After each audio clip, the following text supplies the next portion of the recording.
Markets took a drop earlier this month and that caused many investors to grow concerned. But my next guest says this week's rally in the TSX signals short-term indicators are strong. Bruce Campbell is president and portfolio manager at StoneCastle Investment Management. Bruce, thanks as always for joining us.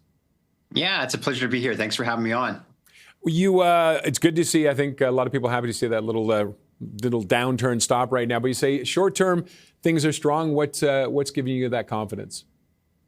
I mean, we look at a lot of different indicators, and when we went into this correction, we were a little bit surprised at sort of how severe it was, especially with more of the higher momentum names that are in the market, both in Canada and the U.S., because of the fact that we saw our longer-term indicators still being really positive. That being said, we, kind of in the midst of the pullback, we started to see, some of our shorter-term indicators showing some damage, but the intermediate and long-term stayed positive the entire time. And whenever we see that, that gives us a strong sense that it's just a correction, just a pullback, and really there was nothing fundamental behind it from what it seems like, because now we're seeing those short-term indicators improve as well. And what is that telling you as we head into the last month of the year? Yeah, I mean, if we look at kind of the year-over-year economic data heading into 2026, that all looks really positive, especially when we compare it to kind of where things have been. So we think that that's going to be, a strong backdrop for stocks in the first half of 2026.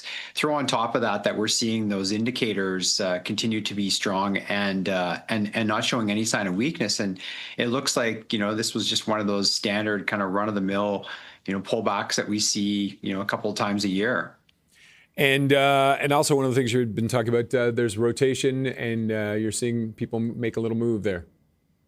Yeah, I mean, even before this started, we had started to see under the surface a bit of rotation. So, for instance, the healthcare sector, which really hasn't done much most of the year, there hasn't been much focus there. And in fact, a lot of those names and companies had been declining probably since around the Liberation Day to probably around September, have now started to see some strength. And we're seeing it not just in regular healthcare, kind of more stability names, but we're also seeing it in biotech, which is fascinating because when you see biotech improving on aggregate the entire sector, that's really not a risk-off environment. That tends to be the other way around. So we're seeing that. And then the other interesting area is energy, which is, of course, helping the TSX for sure, in that, we've seen natural gas prices fairly strong, but we really haven't seen much strength from oil. But yet we're seeing really strong performance from some of the oil names. And you start to wonder, is that a couple of things? One is it flow of funds back into Canada because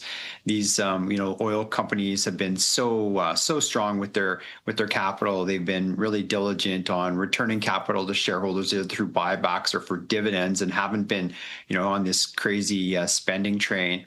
And then the other thing is that starting to indicate that there could be some more strength in the economy heading into next year, and we haven't seen that yet in the energy price. Okay, I want to get to some picks you have for us as well. Rocket Doctor, a healthcare software solutions company. What are you liking about that? Yeah, I mean, if you see, there's been a bit of a trend here, certainly in Canada. I mean, we saw the draft legislation out of Alberta where they're looking at a two-tiered system. And what Rocket Doctor does is it's almost the Shopify of doctor platforms for doctors, both in Canada and the US. It allows them to really offer their services virtually. The thing that's kind of interesting about that is that they've also built their own large language model closed database. So that's specifically only their information that they've loaded in. And it took, I believe around 7 or 8 years for them to do this. And that's a medical library that allows doctors to really triage patients before the doctor sees them. So for instance, you could have a nurse that ran you through a questionnaire, and then it would help the doctor to save time and also to be able to send a few different areas to refine exactly what's wrong or what could possibly be some of your ailments, and then to look at the different diagnostics that could help there. And they've been in Canada for a while. They're in the US now, and they're really expanding. We've seen some revenue from them, and what we're watching for, kind of heading into 2026 is that revenue to ramp up to the point where they're going to be EBITDA positive. Okay, moving on now, ABAX.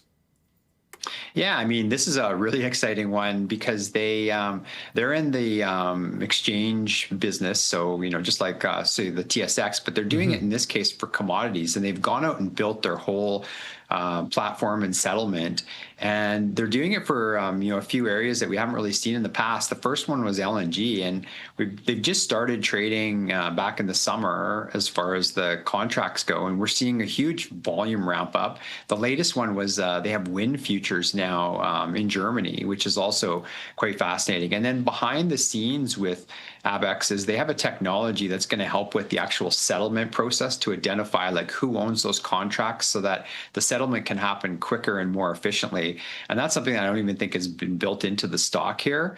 And if you kind of look at what's happened with these exchanges, it continues to be a consolidation exercise across the globe. And I would suspect that as they continue to build up volumes, this will get taken out at some point in time. Okay, almost out of time. We want to do Happy Belly Food Group.